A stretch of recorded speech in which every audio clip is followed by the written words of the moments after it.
خوش ہیں آج سے؟ اپنے لیے زوردار تالیاں بجائیے.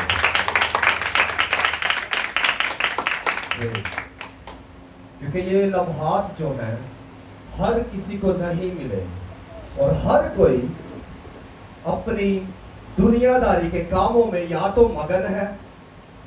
لیکن جتنے لوگ یہاں خدا کی ہیکل میں ہیں یا پھر دوسری ہیکلز میں ہیں ان پر خدا کا گہرا فضل ہوا ہے, اس لیے وہ ان کے قدموں تلے کیا ہے جی, حاضر ہیں. کس لیے؟ اپنی روحانی بڑھوتی کے لیے اور اس رفاقت کو بڑھانے کے لیے جو خداوند نے انسان کے لیے رکھی ہے اور انسان کو جس لیے پیدا کیا ہے. اس لیے ہم پر گہرا اور بھاری فضل ہوا ہے کہ ہم اس کے قدموں تلے حاضر ہیں. یہ قیمتی لمحات ہیں ہماری زندگی کے کہ جو خداوند نے ہمیں کیا کیا ہے, عطا کیے ہیں. میرا عنوان کسی کو معلوم ہے کیا ہے؟ کسی نے پڑھا ہو اور بشپ صاحب نے وہ شیئر کیا ہوگا فلائر. عنوان ہے راکھ نہیں لگانا, یسوع کا لہو لگانا ہے, خون لگانا ہے. راکھ کس لیے نہیں لگانا؟ راکھ, پہلے میں ان چیزوں کو تھوڑا سا آپ کو بیان کرتا ہوں کہ راکھ کس چیز کی علامت ہے, راکھ کس کو بیان کرتی ہے, اور راکھ لگانا کیوں نہیں ہے, اور راکھ لوگ لگاتے کیوں تھے, لوگ کیوں لگاتے تھے, کس لیے لگاتے تھے. جو راکھ ہے پہلے نمبر پر وہ توبہ کی علامت ہے. کس کی علامت ہے؟ توبہ کرنے کی علامت ہے. پھر خاکساری کی علامت ہے. کس کی علامت ہے؟ میرے ساتھ ساتھ پیچھے پیچھے رپیٹ کیجئے گا تاکہ ہم سب مل کر سیکھیں. ہم یہاں اکٹھے ہوئے ہیں خدا کے کلام کو سیکھنے کے لیے, سمجھنے کے لیے, تاکہ ہماری زندگی میں وہ خدا کا کلام جو ہے وہ گہرا اثر رکھے اور گہرا کام کرے. جب ہم بھلائی کے ساتھ سنتے ہیں کلام کو تو ہماری زندگیوں میں وہ کلام اثر کرتا ہے, کیونکہ ہم اس کلام کی طرف بخوبی غور کرتے ہیں. کیا کرتے ہیں؟ غور کرتے ہیں. جب غور کرتے ہیں تو وہ کلام ہماری زندگیوں میں ہماری ہڈیوں کے لیے تازگی کا سبب بنتا ہے. کیا بنتا ہے؟ تازگی کا سبب بنتا ہے. جی, تو پہلی علامت کیا ہے؟ یہ توبہ کی علامت ہے. دوسری خاکساری کی علامت ہے. پھر خاک جو ہے افسردگی کی علامت ہے, افسوس کرنے کی علامت ہے. کیونکہ جب خاک اور راکھ کا ذکر, اور ان دونوں کا ذکر بائبل مقدس میں زیادہ تر ساتھ ساتھ آتا ہے, خاک اور راکھ کا ذکر. کلام مقدس میں بہت سی آیات ہیں خاک اور راکھ کے متعلق. یہ دونوں پیرلل چلتی ہیں, ساتھ ساتھ چلتی ہیں, اور دونوں کا ایک ساتھ آنا, خاک اور راکھ دونوں ایک چیز کو بیان کرتی ہے. خاک اور راکھ ایک ہی چیز کو بیان کرتی ہے. اور اس کے علاوہ کیا ہے؟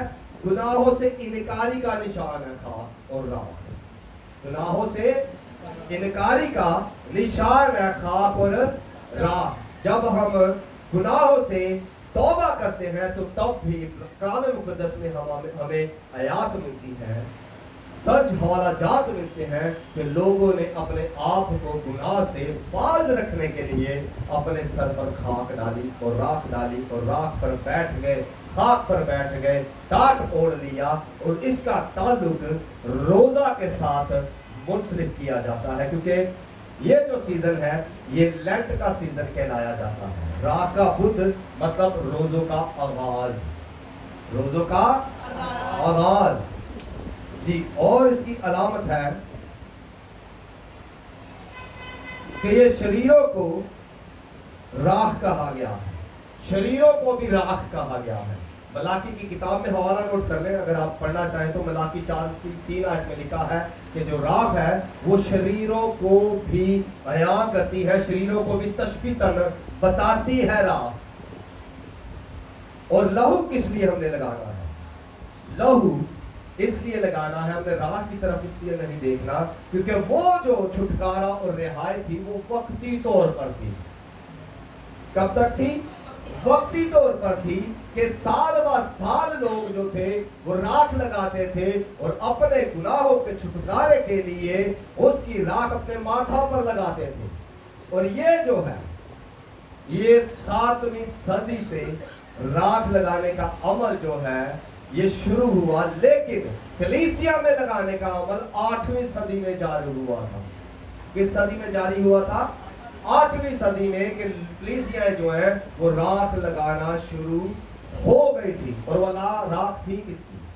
ये मैं हिस्ट्री थोड़ी सी बयान कर रहा हूँ ताकि हम अपने टॉपिक पर आके उसको समझें, फिर हमें समझने में आसानी होगी।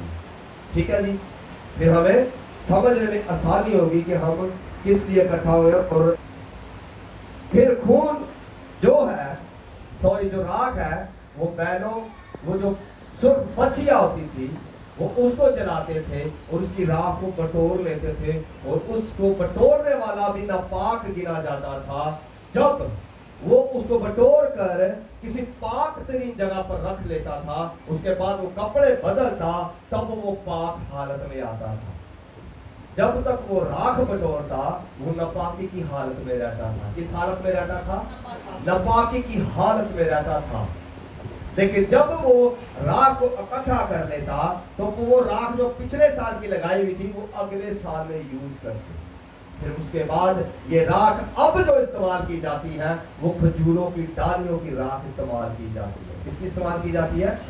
खजूरों की डालियों की, और वो भी पिछले साल की। वो जो राख है वो भी पिछले साल की इस्तेमाल की जाती है, वो रख ली जाती है। जो खजूरों की इतवार जो हम मनाते हैं, जो डालियां हम अपने साथ लेकर आते हैं, उनको रख लिया जाता है, उनको जला दिया जाता है, ताकि आइंदा जब ऐश वेडनेसडे आए, जिस तरह आज आगाज हुआ है, तो आज प्रेजेंट हमारे पास कौन सी राख होगी? वो पुरानी राख जो पिछले साल की है, जो खजूरों के इतवार की रात हम लेकर आते हैं, उसको हम रख लेते हैं कि आइंदा जो ऐश वेडनेसडे आएगा उसमें इस राख का इस्तेमाल किया जाएगा। और लोग करते हैं, अभी करते हैं।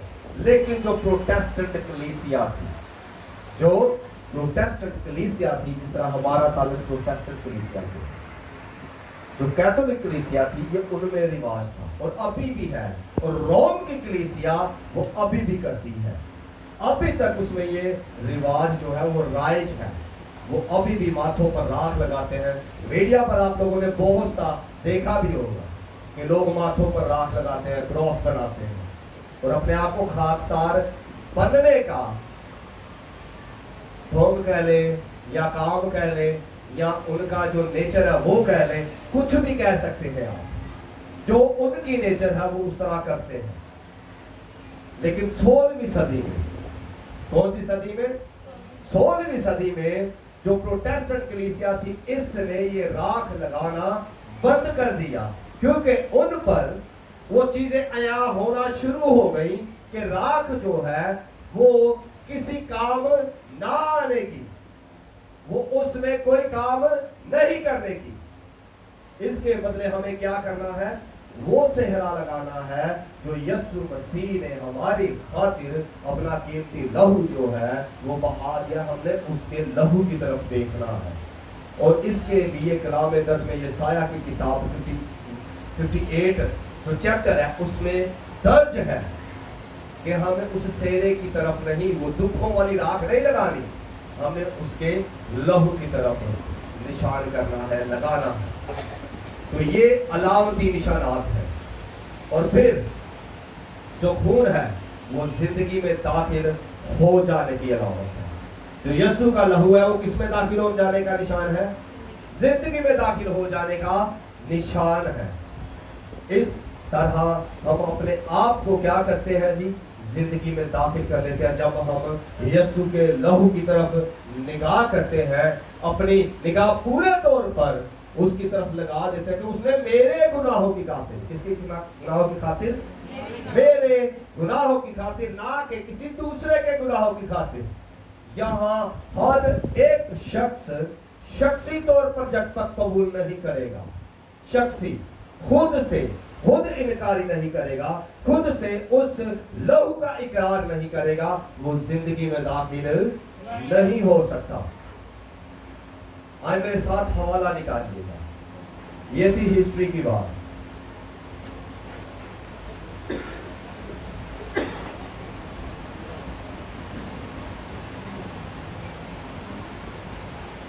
मेरे साथ हवाला निकालिएगा, आस्तर की किताब उसका 4वां बाब और उसकी पहली 3 आयत हम पढ़ेंगे। आस्तर की किताब अहदे अतीक में है, आस्तर की किताब उसका 4वां बाब और उसकी पहली 3 आयत पढ़ेंगे। और मेरा उन्वान क्या है? राख नहीं लगाना, लहू लगाना है। मेरा उन्वान क्या है? यस। जिसको खुदा का कलाम मिलता है वो पढ़ने में रहनुमाई कर सकते हैं। जिसको खुदा का कलाम मिले पढ़ने में रहनुमाई करें। एस्तर 4वां बाब उसकी पहली 3 आयत, 4थे बाब की पहली 3 आयत। आस्तर 4वां बाब उसकी पहली 3 आयत, 4 बाब की 1 2 3 8। जब मर्दकी को वो सब जो किया गया था मालूम हुआ तो मर्दकी ने अपने कपड़े फाड़े और टाट पहने और सर पर राख डालकर शहर के बीच में चला गया और बुलंद और पुरदर्द आवाज़ से चलाने लगा।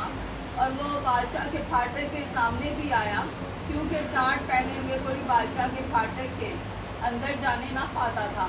और हर सुबह में जहाँ कहीं बादशाह का हुक्म और फरमान पहुँचा, यहूदियों के दरमियान बड़ा मातम और रोज़ा और दुनियाजारी और नोहा शुरू हो गया और बतेरे टाट पहने रात में पड़ गए। आमीन। क्या लिखा हुआ है? और बथेरे टाट पहने और राख में क्या हुआ जी? और इसी के ऊपर लिखा हुआ है और दरमियान बड़ा मातम और रोजा और गिरिया जारी हुई। क्या हुआ जी? गिरिया जारी और बड़ा मातम हुआ। और वो किस पर बैठ गया? टाट ओढ़कर राख पर लेट गया, पड़ गया। और ये पूरी कौम की बात हो रही है। ये किसकी बात हो रही है? पूरी कौम की बात हो रही है। और ये पहले एक बंदा, एक शख्स उस फाटक के सामने आ बैठा है। किसके फाटक के सामने? बादशाह के फाटक के सामने। कोई भी इस हालत में नहीं आ सकता था। यहाँ क्या लिखा है कि फाटक के सामने कोई भी इस तरह बादशाह के सामने नहीं आ सकता था, जिससे वो अंदर और बाहर जाया करता था। तो मर्दगी इस हालत में हमें क्यों नजर आता है? क्योंकि उनके लिए एक फरमान जारी हो चुका है। क्या जारी हो चुका है? फरमान जारी हो चुका है कि यहूदियों को इस मुल्क से फना कर दिया जाए, कत्ल कर दिया जाए या इस मुल्क से निकाल दिया जाए। और मर्दगी को स्पेशल इसके लिए हमार ने क्या किया था कि सूली बना दी थी। क्या बनाया था? सूली 50 फीट हाथ जो है लंबी सूली बना दी थी, ताकि मर्दगी को उसके ऊपर क्या करे जी? लटका दे। लेकिन क्या हुआ? मर्दगी उस बादशाह के फाटक के सामने, महल के फाटक के सामने जो है बैठ जाता राख पर, कि अपने दुख का और मातम का इजहार करता। यहाँ मैंने बताया था कि राख किसकी अलामत है? मातम की अलामत है, गिरियाजारी की अलामत है। और यहाँ हमें नजर आता है वो मर्दगी क्या कर रहा है? मातम करता हुआ हमें नजर आ रहा है। किसके सामने? महल के सामने, फाटक के सामने, जहां पर, और वो बादशाह के फाटक के सामने आया। किसके सामने आया? बादशाह के फाटक के सामने। क्योंकि बादशाह के सामने इस हालत में आना बादशाह की क्या थी? तौहीन समझा जाता था। बादशाह के सामने हमेशा लोगों को ताजगी के साथ फराहम किया जाता था। अगर कोई कैदी भी होता था तो उसको क्या करते थे? नहला धुलाकर अच्छे कपड़े पहनाकर फिर बादशाह के सामने लाया जाता था। क्या किया जाता था? तैयार करके हर मुजरिम को बादशाह के सामने लाया जाता था। अगर हम यूसुफ की बात को देखें तो यूसुफ जब कैद खाना में था तो क्या हुआ था? जब उसने उस ख्वाब को बयान करना था तो लोगों ने कहा था कि इसको तैयार कर कर बादशाह के सामने पेश करो। कैसे? तैयार कर कर। और जब वो कैद खाना की हालत में था तो कई अरसा के बाद हो सकता है वो नहाया हो, उसने अपना मुंह धोया हो, कपड़े बदले किए हो, क्योंकि बादशाह के सामने गंदी हालत में किसी को भी पेश करने की इजाजत नहीं थी, उसमें बादशाह की तौहीन मानी जाती थी कि बादशाह की ये तौहीन है कि मेरे दरबार में मेरे सामने कोई यूं ही आ जाए। इसलिए मर्दगी जब उस मातम की हालत में था तो इसकी जो बहन थी, कौन थी इसकी बहन? एस्तर, जो मलका थी, वो उस अपनी बहन को पैगाम सुनाने के लिए उस फाटक के सामने आया था। जब उसने देखा तो क्या हुआ?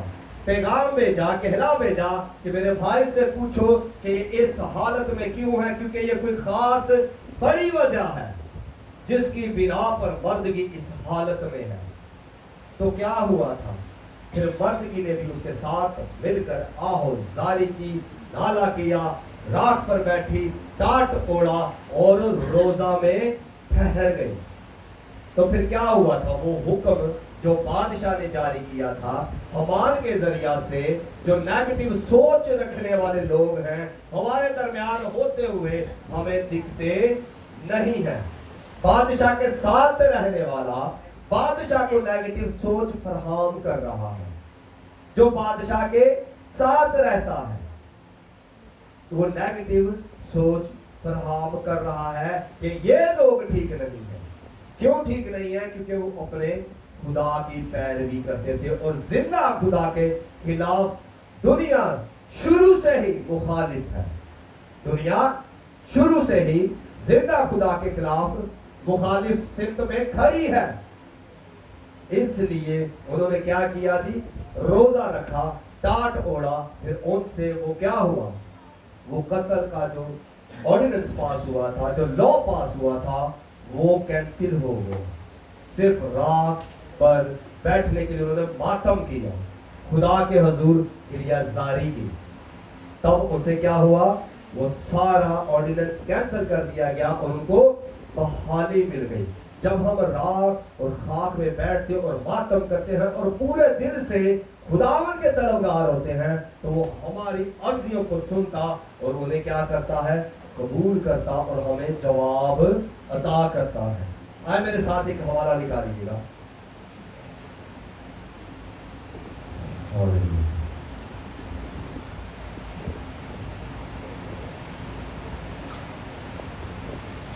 यसाया 61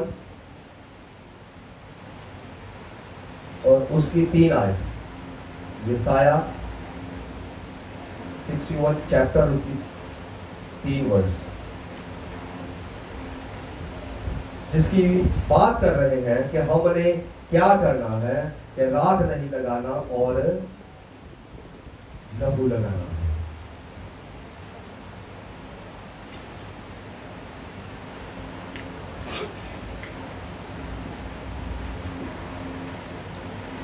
जी, कलाम मुकद्दस में जिसको मिलता है वो पढ़ने में रहनुमाई करें। यसाया 61 चैप्टर 3 वर्स। सयून के गमज़दों के लिए ये मुकर्रर कर दो कि उनको रात के बदले सेहरा और मातम की जगह खुशी का रोगन और उदासी के बदले सताइश काफी किल्लत बख्शूं, ताकि वो सदाकत के दरख्त और खुदावन के लगाए हुए कहलाएं, ये उसका जलाल जाहिर हो। आमीन। ये पुराने ऐदनामा में ही बता दिया गया था कि आपने राख नहीं लगानी। क्या करना है? राख के बदले सहरा। क्या लिखा हुआ है? राख के बदले सहरा और मातम की जगह क्या है? खुशी। और आज भी लोग मातम करते हुए नजर आते हैं कि जैसे हम बड़ी दुख की हालत में हैं। लेकिन ये पुराने अतीक में हमें बता दिया गया था कि हमने राख नहीं लगानी और उस राख की जगह जो मातम का निशान हम बना लेते हैं, वो क्रॉस को मातम बनाने की कोशिश करते हैं, जबकि वो मातम का निशान नहीं है। वो किस चीज का निशान है जी? खुशी का निशान है कि उस क्रॉस की वजह से हमें क्या हुआ है? आजादी मिल गई है, छुटकारा मिल गया है, रिहाई मिल गई है। यहाँ क्या लिखा हुआ है? जगह खुशी का रोगन। और रोगन किस चीज को बयान करता है? रोगन किस चीज की अलामत है? ये ताजगी की अलामत है। जो तेल है, जो रोगन है, वो ताजगी की अलामत में आता है कि बंदे ताजा हैं, جب خداوند نے ہمارے لیے اپنا قیمتی لہو بہا دیا تو اس نے ہمیں تازہ دم کر دیا ہے. کیا کر دیا ہے؟ تازہ دم کر دیا ہے کہ اب ہم اس دکھ کی حالت میں نہیں ہیں, اب ہم اس پریشانی میں نہیں ہیں, ہم اب اس کی قید میں نہیں ہیں. یہ ہمیں عہد عتیق میں ہی بتا دیا گیا تھا کہ ہم نے راہ کی جگہ صحرا لگانا ہے. کیا لگانا ہے؟ صحرا لگانا ہے. اور لکھا ہے بلکہ ستائش اور خلت بخشو تاکہ صداقت کے درخت اور خداوند لگائے, خداوند کے لگائے ہوئے کہلائیں. کس کے لگائے ہوئے کہلائیں؟ خداوند کے لگائے ہوئے کہلائیں. نہ کہ ہم راکھ لگا کر افسردہ بنتے تھے کہ یہ بڑی افسردگی کا عالم شروع ہو گیا ہے. یاد رکھیے گا عزیزوں, جو روزہ ہے وہ گہرے تعلق کی نشانی ہے. گہرے تعلق کی نشانی ہے. جب ہم روزہ رکھتے ہیں تو ہم خدا میں گہرے ہوتے چلے جاتے ہیں. اور روزہ کوئی اپنی لسٹ پیش کرنے کا بھی نام نہیں ہے. یہ بھی مت سوچئے گا کہ میں روزہ رکھوں گا تو خداوند میری التجاؤں کو سن لے گا, کیونکہ خداوند جو ہے وہ آپ کے دل پر نگاہ کرتا ہے کہ کس نیت کے ساتھ آپ نے روزہ رکھا ہے. روزہ آپ کا اور خدا کے ساتھ رفاقت رکھنے کے تعلق کو ظاہر کرتا ہے کہ آپ اس کو اسی طرح پیار کرتے ہیں یا نہیں, یا دکھاوا کرتے ہیں. ہمارے کتنے روزے ہیں؟ کتنے روزے ہیں؟ کاؤنٹنگ میں 40 روزے آتے ہیں, لیکن کلام مقدس میں لکھا ہے جب تو روزہ رکھے. کیا لکھا ہوا ہے؟ جب تو. وہ آپ کبھی بھی رکھ سکتے ہیں, سال کے 365 دن کبھی بھی. یعنی پھر ہمارے روزے کتنے ہو گئے؟ جب بھی تو روزہ رکھے. درج نہیں ہے. کیا لکھا ہوا ہے؟ یسوع مسیح کیا کہتے ہیں؟ جب بھی تو روزہ رکھے تو اپنے منہ کو تو نے نہیں بگاڑنا. یہ بھی درج ہے. اور بہت سے لوگ جب روزہ رکھتے ہیں تو کیا کرتے ہیں؟ اپنے منہ کو بگاڑتے ہیں اور لوگوں کو جتاتے پھرتے ہیں کہ میں نے کیا کیا ہے جی, روزہ رکھا ہے. اور اسی طرح اور مخصوص ایام بھی نہیں ہے کہ ہم نے مخصوص ایام میں روزہ رکھنا ہے. جب بھی روزہ رکھے. یہ تو دکھاوے کا روزہ ہے کہ روزے کے ایام آگے ہیں کہ میں ابھی روزہ رکھ رہا ہوں. بہن تو روزہ رکھے یا نہیں رکھا, برا تو روزہ رکھے یا نہیں رکھا. یہ آپ کا پرسنل ریلیشن ہے خداوند کے ساتھ. جب آپ پرسنلی اس کے حضور جاتے ہیں, اپنے آپ کو پیش کرتے ہیں, خداوند میں تیرا بیٹا ہوں, میں تیری بیٹی ہوں, تو مجھے دیکھ, اور جس کام کے لیے تو نے مجھے بنایا ہے. سب سے پہلی بات تو ہمیں یہی نہیں پتا ہوتا کہ مجھے اس نے پیدا کیوں کیا ہے, مجھے اس نے بنایا کیوں ہے. جب ہم پر یہ چیزیں عیاں ہونا شروع ہوتی ہیں تو پھر ہمارا تعلق گہرا گہرا اور گہرا ہوتا چلا جاتا ہے. تو پھر ہی ہم اس کے بیٹے اور بیٹیاں کہلاتے ہیں. لیکن آج ہم روایت میں پڑ گئے ہیں. روایت سمجھتے ہیں کہ جو چلتا ہے بس وہی چلتا چلا جائے, ہم بھی اسی میں چلے جائیں گے. جیسے دنیا کر رہی ہے ہم بھی اسی طرح کرتے چلے جائیں گے. لیکن کلام پر توجہ کم اور دنیا پر توجہ ہماری زیادہ ہے, ہماری نگاہیں زیادہ ہیں. ہم دوسرے بھائی کو دیکھ کر, دوسری بہن کو دیکھ کر اپنے آپ کو تبدیل کرنے کی کوشش کرتے ہیں, جبکہ ایسا نہیں ہے. جب تک خدا کا کلام آپ کو اندر سے تبدیل نہ کرے, دل سے تبدیل نہ کرے, آپ کی تبدیلی قبول بھی نہیں ہوتی. اس کے لیے آپ کو اپنے دل کو مائل کرنا پڑے گا, خدا کی طرف لگانا پڑے گا. اور یہ کوئی اتفاق نہیں ہے کہ یہ میں ایک دم سے کر لوں گا, یہ متواتر مشق کرنی پڑتی ہے. اور ہمارے لیے یہ ٹھہرایا ہوا بھی نہیں ہے کہ ان 40 روزوں کے ایام میں ہی ہم نے روزے رکھنے ہیں, کہ یہ جب روزے آ گئے ہیں تو ہم اپنا منہ بگاڑتے پھریں, جبکہ ہمیں شادمانی کے ساتھ پیش آنا ہے ایک دوسرے کے ساتھ.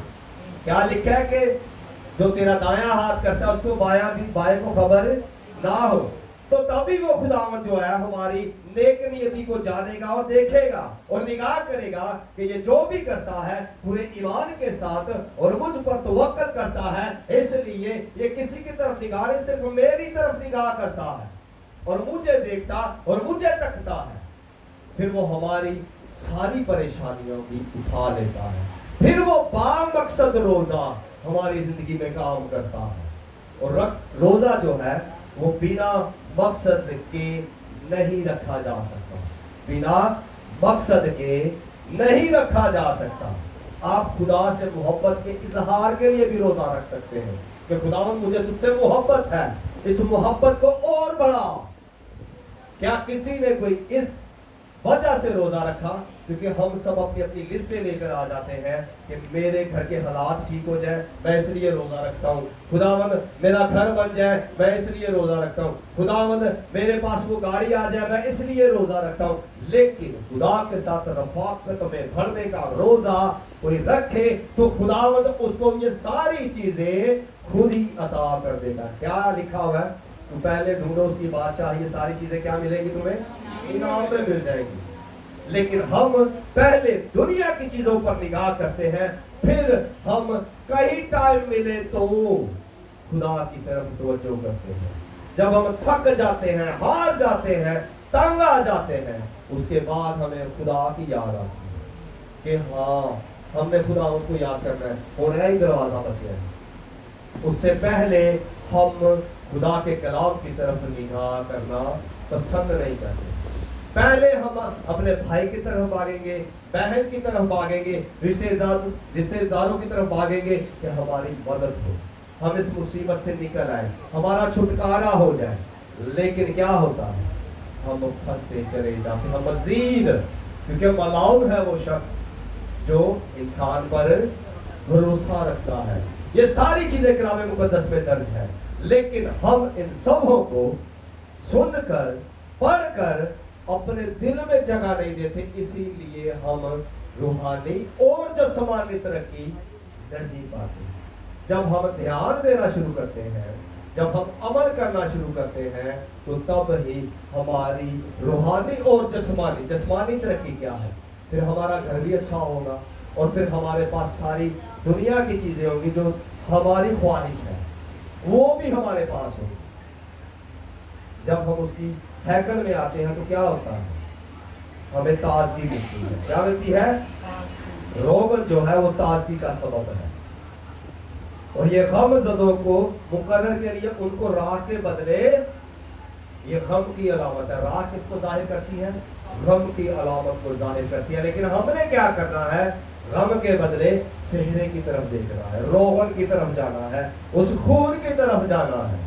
तो तब हमारी बातनी जो जरूरियात हैं उन पर भी हमारी निगाह जाएगी, उन पर भी हमारा जो वक़्फ़ है वो पूरा हो जाएगा। जब हम पूरे तौर पर उसकी तरफ क्या करेंगे जी? राग़िब होंगे। तब आए मेरे साथ एक आखिरी हवाला निकालेंगे, इब्रानियों की किताब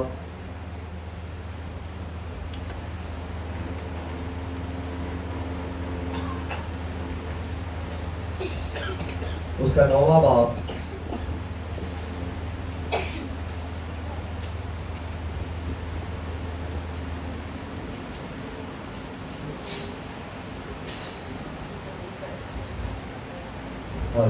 नौवां बाप उसकी 12 से 14 3 आयत में देखेंगे।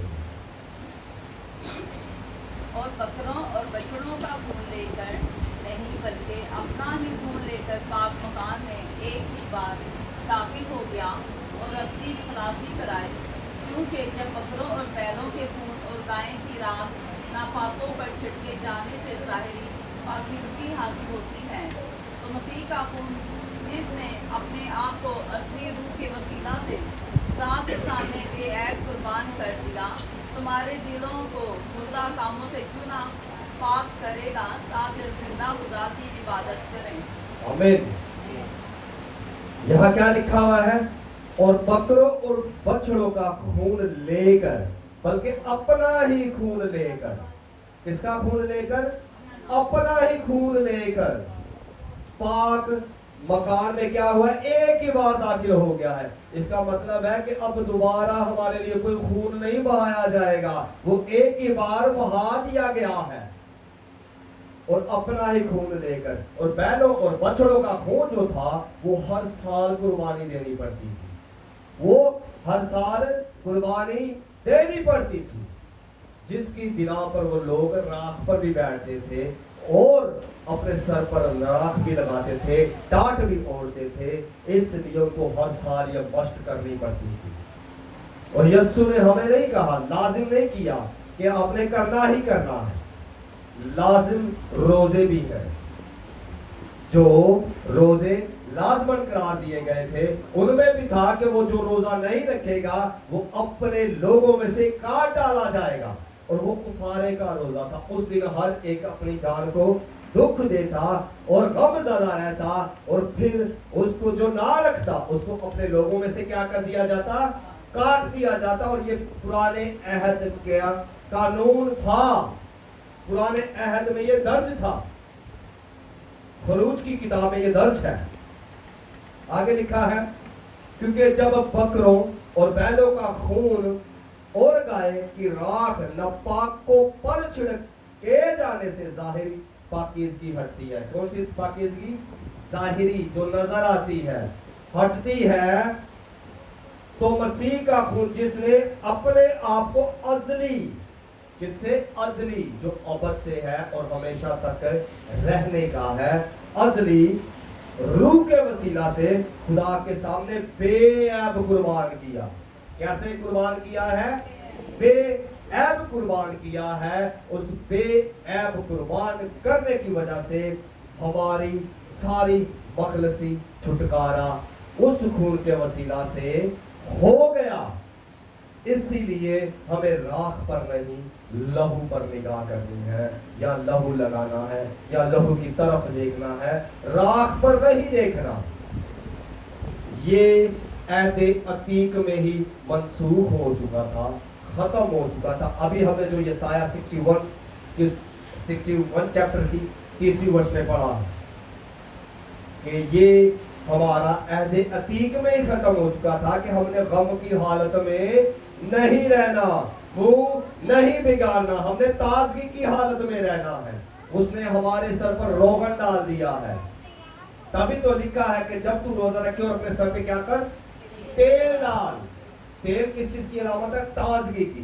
وہ ہمیں تازہ دم رکھتی ہے، ہمیں افسردہ نہیں دکھاتی، غم زدہ نہیں دکھاتی، وہ ہمیں تازہ دم دکھاتی ہے کہ ہم مسیح میں کیا ہے؟ تازہ اور نئے ہو چکے ہیں، ہماری مخلصی ہو چکی ہے، ہمارا چھٹکارا ہو چکا ہے۔ اس لیے ہمیں راکھ پر نہیں لہو پر نگاہ کرنی ہے۔ کاش کے خداوند اس کلام کے وسیلہ سے آپ سب کو برکت عطا کرے۔ آمین۔